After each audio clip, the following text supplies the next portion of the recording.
에베소서 6장 1절에서 4절 말씀입니다. 자녀들아 너희 부모를 주 안에서 순종하라. 이것이 옳으니라. 내 아버지와 어머니를 공경하라. 이것이 약속 있는 첫 계명이니 이는 내가 잘되고 땅에서 장수하리라. 또 아비들아 너희 자녀를 노엽게 하지 말고 오직 주의 교양과 훈계로 양육하라. 아멘. 할렐루야. 우리 올 시간 어버이 주일을 맞아서 올 시간에 옆에 분들을 한번 쳐다보고 앞뒤 분들을 쳐다보고 이렇게 인사합니다. 어쩌다가 아버지 어머니가 되셨나요? 하고 인사하도록 합니다. 어쩌다가 어머니 아버지가 되셨나요? 그러면 여러분 한번 생각해 보세요. 내가 어쩌다가 엄마가 됐는지 아빠가 됐는지. 그리고 옆에 분들한테 한번 얘기해 보세요. 그 대답을. 나는 이래서 엄마가 됐습니다. 나는 이래서 아빠가 됐습니다. 여러분 어떻게 하다가 엄마 아빠가 됐어요? 어떤 분들은 뭐 세월의 흐름 속에 부모가 되었다는 분들도 있고, 어떤 분은 토끼 같은 마누라를 만나가지고 엄마 아빠가 됐다는 분도 있을 겁니다. 또 어떤 분은 어쩌다 보니까 정말 엄마 아빠가 되었네요 하시는 분들이 있을 수 있습니다. 근데 여러분 모두가 태어날 때서부터 엄마 아빠였냐라는 거예요. 나는 태어날 때서부터 엄마 아빠였다. 한번 손 들어보세요. 네? 아무도 없어요. 태어날 때 엄마 아빠로 태어나신 분. 엄마 뱃속에서 나오면서 나는 아빠다! 손 들면서 이렇게 나온 단 한 명의 남자도 없을 거예요. 우리는 다 누구나가 갓난아이로 태어났어요. 그리고 어린아이 시절을 거쳐서 또 청소년 청년기를 거쳐서 또 어른 시기를 거치면서 아빠가 되기도 하고 노년에 부모가 되기도 했습니다. 근데 참 신기하게도 우리는요, 우리의 엄마 아빠는 원래부터 엄마 아빠였던 것처럼 생각돼요. 아마 우리 학생들은 항상 우리 엄마는 그냥 엄마였어. 우리 아빠는 아빠였어. 그리고 우리 엄마 아빠는 변함없이 엄마 아빠의 자리에 있을 거야 라는 생각을 하며 살아간다라는 거예요.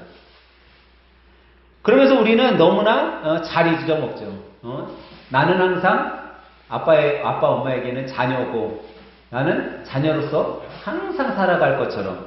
근데 그러면서 내가 자녀이니까 내가 조금 잘못되고 내가 조금 뭘 못했어도 그게 내 잘못이 아니라 우리 부모 탓인 양, 내가 금수저를 갖고 태어나지 못해서, 내가 다이아몬드 수저를 갖고 태어나지 못해서 이런 어려움을 당한다라는 부모에게 탓을 돌리면서 살아가는 모습을 보게 된다라는 거죠. 근데 여러분, 우리가 금수저를 물고 태어나지 않았어도, 우리가 흙수저로 태어났다 할지라도 여러분과 저에게는 부모님이 있기에 행복한 삶을 살고 있음을 여러분 믿으시기 바랍니다. 세상에는요, 부모 없이 태어난 사람도 되게 많아요. 목사님 무슨 얘기예요? 그러면 부모 없이 어떻게 태어나요? 물론 낳았죠. 아기를 엄마가 낳고 아빠가 낳았어요. 낳는데 그 아이를 어떻게 해요? 버려요. 고아원에다가 맡기든가 해외 입양을 시키든가 버려요. 그러면 그때서부터 나는 누구 없이 살아가는 거예요. 부모 없이 살아가는 거예요. 그런 사람들도 많이 있다라는 거예요. 근데 우리에게 부모가 있다라면 우리는 얼마나 행복하냐라는 거죠. 얼마나 행복한 삶을 살아가냐라는 거죠. 만약 지금 부모님들이 없었다라면 어떻게 보면 여러분과 제가 지금처럼 살아가고 있지 못할지도 모른다라는 거예요. 그래도 부모님이 그 부모님의 자리를 지켰기 때문에. 그래서 성경은요, 여러분과 저에게 그렇게 말씀하고 있는 거예요. 오늘 본문 2절에 보니까 내 아비와 어미를 공경하라. 어머니를 공경하라. 이것이 약속 있는 첫 계명이니라고 얘기했어요. 오늘 주일학교 예배 때 요 구절을 가지고 우리가 예배를 했는데 우리 유찬이가 엄마를 보면서 내 부모를 뭐라고요? 공격하라! 공격하라! 계속 그러고 있어요. 그래갖고 성경 퀴즈 시간에 우리 유찬이한테 답을 얘기하라고 했어요.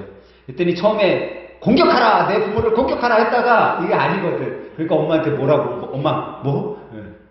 공경하라! 그래서 공경하라. 이제 알았어요. 근데 여러분 요즘 시대에 우리 학생들, 젊은이들을 보면요. 정말 내 부모를 뭐하고 있어요? 공격하고 있는 것을 보게 돼요. 엄마를 엄마처럼 대하지 않고 아빠를 아빠처럼 대하지 않아요. 하다못해 초등학생들이요. 엄마를 데리고 노는데 어떻게 놀아요? 반려견 데리고 놀듯이 엄마를 데리고 놀아.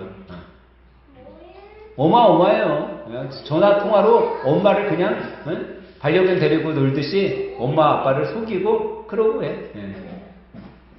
제가 그거를 우리 주일학교 학생들은 안 하겠지라고 생각했는데 예전에 우리 정원이가 엄마를 그렇게 데리고 논 거를 알았어요. 우리 정원이가 친구네 집에 가서 놀고서 뭐라고 했어요? 엄마한테? 학원에 있다고. 근데 엄마는 알아 몰라. 다 알고 있어. 왜 알았냐? 학원에서 전화가 왔어. 우리 정원이가 안 하고 있어요. 근데 여러분 아이들이 부모를 공격하잖아요. 부모가 알까요? 모를까요? 다 알고 있어요. 근데 부모는 때로는 모른 척하고 넘어가기도 하고 때로는 사랑으로 덮여주기도 해요. 근데 자식은 그걸 모른다라는 거예요. 근데 우리 말씀에 하나님께서는 분명히 내 부모를 뭐 하라고요? 공격이 아닌 공경하라라고 얘기하고 있어요. 여러분 공경이라는 것은 뭐예요? 여러분 공경의 뜻이 뭐예요? 예? 공의롭게 여기고 존경하라라는 거예요. 그러니까 부모는요 우리에게 섬길 공짜를 쓰는 거거든요. 그러니까 섬김을 받을 대상이라는 거예요. 존중을 받을 대상이라는 거죠. 헬라어 성경에 보면요 이 단어를 무슨 단어를 쓰냐면 카베드라는 단어를 쓰고 있어요. 이 카베드라는 단어는 존귀하게 여긴다, 영광스럽게 여긴다. 근데 그 뒤에 어떤 표현이냐면 부모를 무섭게 여긴다라는 의미가 있어요. 카베드라는 뜻이에요. 그러면요 우리의 자녀들이 때로는 부모를 어떻게 여겨야 돼요? 무섭게 여겨야 되는 거예요. 여러분 무섭게 여기면 뭐예요? 순종하게 되는 거죠. 근데 요즘에 부모님들이 어떻게 지내요? 자녀들과 친구처럼 지내요. 여러분 친구는 별로 무서워하지 않아요. 여러분 친구처럼 지내는 거 참 좋아요. 아이들의 속 마음을 들을 수도 있고 대화가 잘 통하고 좋을 수도 있어요. 근데요 부모는요 때로는 무서울 줄도 알아야 돼요. 무서워할 줄도. 그래서 헬라어에는 이 카베드라는 단어를 쓰고 이 카베드에는 무섭게 여긴다라는 의미를 갖고 있는 거예요. 근데 제가 오전 시간에도 이야기를 했지만 부모님이 나이가 들면 들수록 우리가 착각하는 것이 있다라는 거예요. 그게 뭐예요? 이제 나이가 들어서 힘이 없으니까 부모는 나한테 공경받을 공경의 대상이 아닌 뭐예요? 내가 돌볼, 불쌍한 노인, 내가 구제해야 될 대상으로 생각한다라는 거예요. 근데 부모님은 구제해야 될 대상이 아니라라는 거예요. 그래서 부모님이 힘 있는 부모님들은 뭐라고 얘기해요? 내가 너네 도움 안 받아도 나 잘 살 수 있어 라고 얘기를 해요. 그건 힘 있는 부모님들. 아직 뭐라고 표현해야 될까요? 아직 재력이 있는 부모님들. 근데 여러분 다 부모님들이 재력이 있냐라는 거예요. 다 힘이 있냐라는 거예요. 그렇지 않잖아요. 그러면 부모님들이 재력이 없어, 힘도 없어, 병들었어. 그러면 그렇게 해요? 못하잖아요. 그러면 자식들이 우리 부모님들은 구제의 대상이야. 아유 불쌍한 저 노인네 라고 할 때 아무 말도 못하는 거예요. 근데 자녀들은요 그게 아니라는 거예요. 부모는 구제의 대상도 어떤 측은히 여길 불쌍한 대상도 아니라는 거예요. 성경에서 말씀하신 것처럼 부모는요 그냥 공경받아야 될 마땅하신 분들이라는 거예요. 그걸 하나님께서는 여러분과 저에게 가르쳐주고 있는 거예요. 여러분 우리 유빈이 유찬이 정도만 돼도요 세상에서 가장 잘생긴 사람은 누구예요? 아빠야 아빠. 세상에서 가장 요리를 잘 만드는 요리사는 누구예요? 엄마예요. 얘네들은 우리 엄마가 제일 예쁘고 우리 엄마가 만들어준 건 제일 맛있어. 근데 얘네들이 커가면 어떻게 돼요? 세상에서 제일 잘생겼던 사람은 우리 아빠가 아닌 교회 갔더니 목사님이 조금 더 잘생겼네. 또 조금 더 봤더니 텔레비전에 나오는 연예인들이 더 잘생겼네. 알아가요. 우리 유빈이가 조금 더 컸더니 세상에서 제일 맛있는 음식을 만드는 사람은 엄마가 아니라 시장에 반찬 만드는 아줌마였다는 것을 그때서부터 깨닫기 시작을 하죠. 이게 나이가 들어가면서 아이들이 깨닫는 것들이에요. 이거는 어떻게 보면 자녀들의 성장 과정 속에 당연히 있는 일들이고 그런 과정을 통해서 어떻게 보면 부모와 자식은 관계가 독립적인 관계로 바뀌게 돼요. 근데 이게 설사 꼭 있어야 되는 과정이라 할지라도 우리 신앙인들에게 있어서는요, 나쁜 과정은요, 과감히 잘라버려야 되는 거예요. 부모에 대한 공경이 아니라 나약한 노인네를 돌보는 것처럼 그런 나쁜 과정, 나쁜 모습으로 만들어져 간다면 우리는 그거는 과감히 도려내야 되는 거죠. 어머니, 아버지는 우리가 불쌍히 여길 분이 아니라 당연히 공경해야 되고 효도해야 될 분이라는 거죠. 그러면 왜 여러분 우리 부모님들이 이렇게 우리가 공경해야 되냐라는 거예요. 나를 그냥 낳아주셨기 때문에, 나를 길러주셔서 왜 우리는 부모님을 공경해야 될까요? 오늘 본문은요, 그것을 우리들에게 깨닫게 해주고 있는 말씀이라고도 할 수 있어요. 여러분, 부모님을 공경해야 되는 이유 중에 하나가 뭐냐면요, 여러분과 제가 자유로워지기 위해서 부모님을 공경해야 된다는 거예요. 부모님을 자유롭게 해드리기 위한 것, 그것이 공경이라고 우리는 생각을 했는데, 그게 아니라 부모님을 공경함으로 인해서 내가 더 자유로울 수 있다는 거예요. 세상 사람들은요, 자유롭게 살라고 일을 해요. 자유롭게 살라고 여러 가지 공부도 하기도 해요. 근데 여러분, 부정적인 생각 속에 매여 있으면요, 절대 자유로울 수 없는 거예요. 불효하는 자들은요, 항상 삶에 부정적인 게 갖고 있는 거예요. 효도하는 사람들은요, 오늘 오전에 말씀에도 우리가 살펴봤지만, 의롭게 살잖아요. 의롭게 사니까 불의하지가 않은 거예요. 부정적이지 않은 거예요. 부정적이지 않을 때 여러분 자유로울 수 있는 거예요. 뭔가 잘못한 사람은요, 뒤에 누가 쫓아오면 뭐라고 생각을 해요? 내가 해끼친 그놈이 나와서 해야 하는 거 아니야? 아니, 경찰이 나와, 형사가 나 쫓아오는 거 아니야? 항상 불안에 떨고 살아가는 거예요. 근데 의롭게 사는 사람은요, 두려움이 없는 거야. 왜? 잘못을 안 했으니까. 그게 진정한 자유라는 거죠. 근데 이게 부모님을 공경하기만 해도 우리가 자유로울 수 있다는 거예요. 제가 오전 시간에 말씀드렸잖아요. 부모님이 즐거워하는 일 중에 우리가 해야 될 건 뭐예요? 의롭게 사는 거라 했잖아요. 그러니까 내가 부모님을 공경하는 삶 살아요. 그러면 나는 의롭게 사는 사람이 되는 거예요. 의롭게 살면 자유로울 수 있는 거예요. 그래서 우리는 부모님을 공경해야 돼요. 또 여러분, 부모님을 왜 공경해야 될까요? 그거는요, 다른 게 아니라 서로의 인간관계를 잘 유지하기 위해서요. 요즘에요, 공기업에 면접을 보러 가면 이런 질문을 한대요. 그냥 대기업에 면접을 보러 갔어요. 근데 질문이 뭐냐면, 부모님과의 관계가 어떠냐라는 질문을 한대요. 당신은 부모님과의 관계가 어떻습니까? 라는 질문을 한대요. 우리는 IT 기업이면은 전문적인 지식 이런 거를 면접 볼 거 같잖아요. 면접까지 그렇지 않대요. 오히려 당신은 당신 어머니와 당신 아버지와 어떤 관계로 살아가고 있습니까? 왜 이런 질문을 하냐라는 거죠. 부모님하고의 관계가 좋은 자녀들이 사회에 와서 자기네 회사에 입사해서도 직원들과 좋은 관계, 좋은 인간관계를 할 수 있음을 알아보기 위한 거예요. 그러니까 여러분, 부모님을 공경해야 되는 건요, 내가 좋은 인간관계를 유지하기 위해서도 필요하다라는 거예요. 내가 부모님과 좋은 관계를 맺고 있으면 나는 사회에 나가서도 친구들과도 회사 직원들하고도 좋은 인간관계를 그냥 유지하게 된다는 거예요. 그게 몸에 배어있기 때문이죠. 그래서 여러분, 부모님을 잘 공경하는 사람들이 나뿐만 아니라 우리 가족들하고의 관계뿐만 아니라 주위에 있는 사람들하고의 관계까지도 아름답게 만들 수 있는 거예요. 그래서 우리는 부모님을 공경해야 되는 거죠. 또 우리는 왜 부모님을 공경해야 될까요? 여러분과 저는 믿음의 자녀로서 좀 세상 사람들과 다르게 부모님을 공경해야 돼요. 여러분, 이 공경 안에는요, 뭐가 가장 큰 것이 하나 들어있는데 그거를 뭐라고 하냐면 사랑이라고 해요. 사랑. 그러니까 내가 부모님을 공경한다는 거는 뭐예요? 내가 부모님을 사랑한다라는 거겠죠. 근데 이 사랑에 대해서 성경은 우리들에게 뭐라고 이야기를 하고 있냐는 거죠. 여러분, 사랑하는 게 쉬울까요? 어려울까요? 사랑하는 게 너무나도 어려운 거예요. 근데 이 어려운 사랑을 성경은 누구까지도 사랑을 하라고 해요?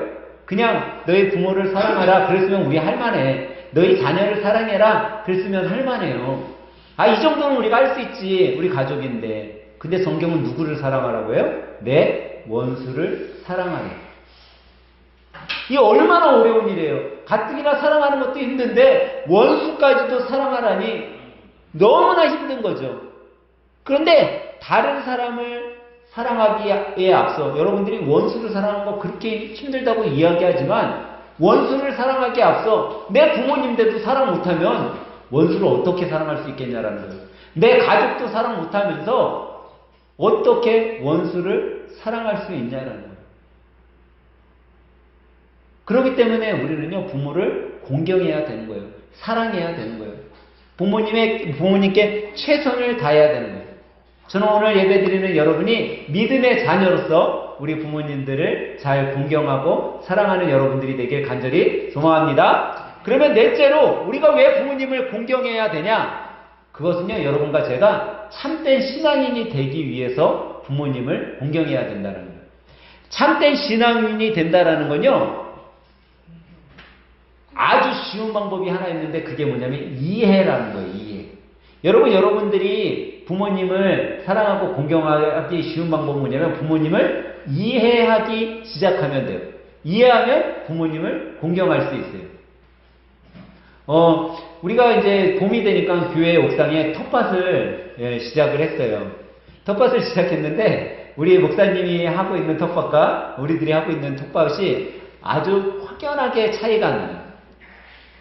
뭐가 차이가 나있냐? 우리 젊은 사람들이 하는 데는요, 줄이 딱딱 맞춰져 있고, 그 다음에 주위에 잡초 이런 것도 안 자라고, 좀만 자라면 다 뽑고 그래요. 깨끗하게.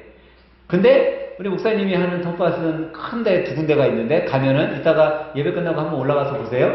뭐, 어떻게 돼 있냐? 정글이 돼 있어요. 정글이 벌써. 꽉 차 있어.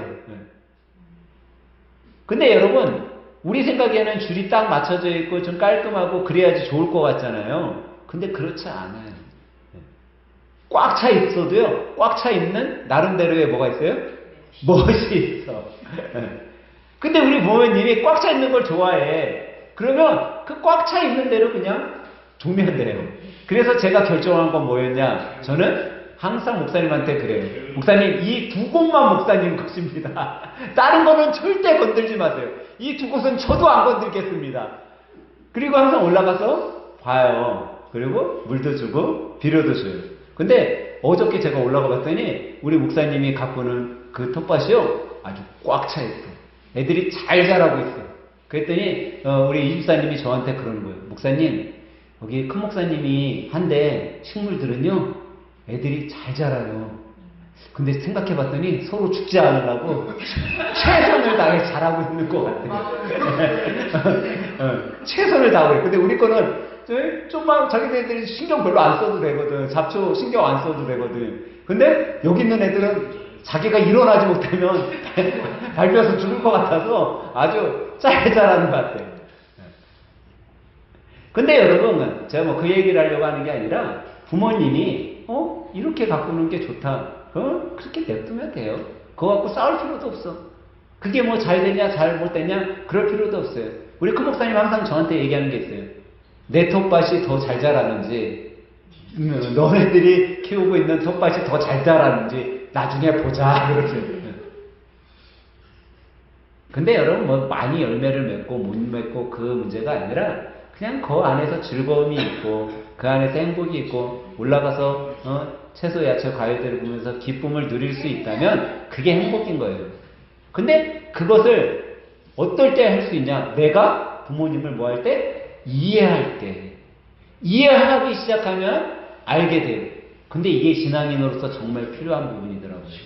여러분, 예수님을 이해한 사람은요, 예수님의 말씀대로 살아갈 수밖에 없어요. 근데 예수님을 이해하지 못하는 사람은요, 예수님의 말대로 살아갈 수도 없을 뿐처럼 예수님을 믿을 수도 없는 거예요. 여러분, 부모님을 공경하시는 여러분 되시길 주님의 이름으로 간절히 부탁드립니다. 그러기 위해서 우리는요, 부모님을 이해해야 되는 거예요.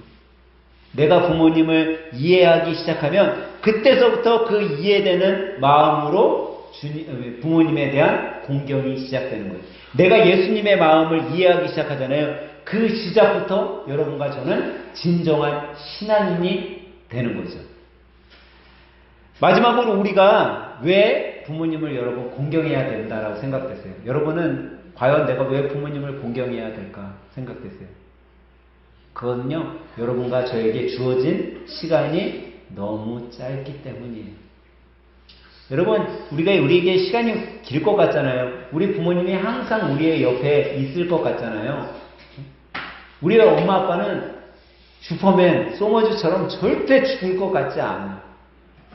그리고 나 역시 절대 죽을 것 같지 않은 게 우리의 생각이에요. 근데 참 신기하게도 우리의 인생은요, 언제 끝날지 모르는 거예요. 내일 여러분과 제가 이 세상에서의 삶을 마감할 수도 있어요. 그러면 여러분과 저에게 부모님을 공경할 수 있는 시간은 단 24시간도 안 되는 시간이에요. 그 시간이 너무 짧기 때문에 우리는 이 땅에서 영원히 우리의 부모님과 살 수 없기 때문에, 우리의 자녀들과 영원히 살 수 없기 때문에 우리는 이 세상에서의 삶 속에 부모를 공경하는 그 공경은 최선을 다해야 되는 거예요. 여러분, 천국에 가면 부모님 공경할 수 있어요, 없어요? 없어요. 그때는 이 세상에서의 삶에 대한 것들이요, 다 필요 없는 거예요.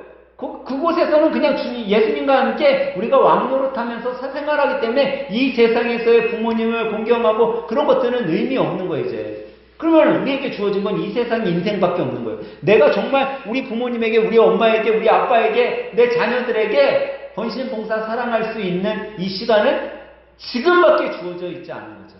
그렇기 때문에 이 짧은 시간, 이 땅에서의 함께 보낼 수 있는 그 시간을 우리는 알차고 보람있게 행복한 가정으로 보내야 된다라는 거예요.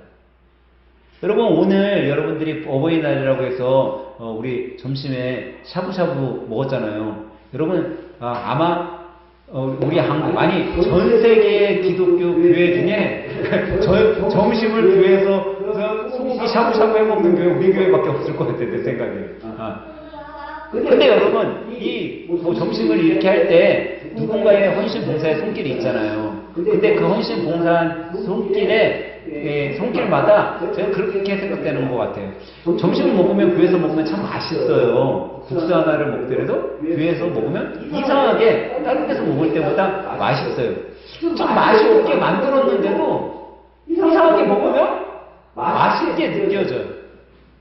솔직히 맛이 없거든. 근데 맛있게 느껴진다라는 거죠. 근데 왜 그런가 그랬더니 만든 분의 사랑이 담겨져 있는 거예요. 정성과 사랑. 이거 내가 힘들고 어렵게 준비했지만 우리 교회 식구들이, 우리 교회 가족들이 맛있게 먹으면 너무 좋을 텐데 하는 그 마음을 갖고 준비하니까 그 사랑이 담겨지니까요, 맛있는 거예요. 제가 깜짝 놀란 게 우리 호건이가 오늘 제가 먹은 걸로 따지면 저의 한 4배는 먹은 것 같아요. 제가 많이 먹잖아요, 그래도. 근데 오늘 저 먹은 거 한 4배는 먹은 것 같아요, 얘가. 근데 왜 그렇게 먹었을까요? 맛있으니까. 자기 입맛에 딱 맞거든. 근데 왜 맛있냐? 사랑이 담겨진 음식은 맛있을 수밖에 없어요. 정성이 담긴 음식은 맛있을 수밖에 없어요. 그러니까 맛있죠. 근데 여러분, 부모님을 공경함에도요, 그 공경함에 수위가 있어요. 내가 정말 사랑과 섬김으로 그 사랑을 담아서 우리 부모님을 공경하면요, 우리 부모님들은요, 뭘 받지 않았어도 금방 알아요. 얘가 나를 사랑하는구나. 얘가 나를 공경하는구나. 안 받아도 금방 아는 거예요. 근데 내가 의무적으로, 어떤 형식적으로 부모님을 공경하면요, 금방 알아요. 그러면 한 숟가락 먹고 일어서는 것과 같은 거죠. 저는 이 5시간에 예배드리는 여러분들이 정말 우리 부모님을 사랑함에 있어, 공경함에 있어 이 짧은 시간 동안 최선을 다할 수 있는 여러분 되시길 주님의 이름으로 간절히 부탁드립니다. 오전에도 제가 말씀드렸지만 우리 교회가, 저는요, 그 부모님들에게 용돈을 드리고 그런 게 얼마 안 된 줄 알았어요. 제가 교회 이제 위임 목사 하기 시작한 다음부터 그거를 실행했거든요. 근데 벌써 10년이라는 시간이 훌쩍 지나간 거예요. 너무 짧은 거예요. 10년이 어떻게 지나갔는지도 모르겠어요. 너무 빠른 거죠. 근데 우리가 이 짧은 시간, 하나님께서 여러분과 저에게 준 시간에 최선을 다하지 못하고 살아간다면 얼마나 아까운 시간을 우리가 허비하고 있냐는 거예요. 사랑하는 여러분, 여러분과 제가 어떻게 보면 우리 짧은 인생 속에 어떤 일보다 부모님을 소중히 여기고 존경하는 일에 힘을 썼으면 합니다. 예수님이 가르쳐 주신 말씀대로 진실된 공경과 사랑을 통해서 우리의 부모님들을 모셨으면 좋겠어요. 그리고 우리의 자녀들도 양육하는 데 있어서 최선을 다해 양육한다면 여러분들이 고민하고 걱정하지 않아도 우리의 자녀들은 잘 자라줄 거예요. 그리고 그 자녀들이 나중에는 여러분들을 잘 섬길 거예요. 그게 이 땅에서 우리가 잘 되고 장수하는 비결인 줄 믿으시기 바랍니다. 그래서 이번 한 주 우리 부모님들을 존경하고 또 사랑하고 우리 자녀들을 아끼며 양육하는 믿음의 하늘샘 가족들이 5월 행복한 가정의 달을 보내시길 예수님의 이름으로 간절히 축원합니다.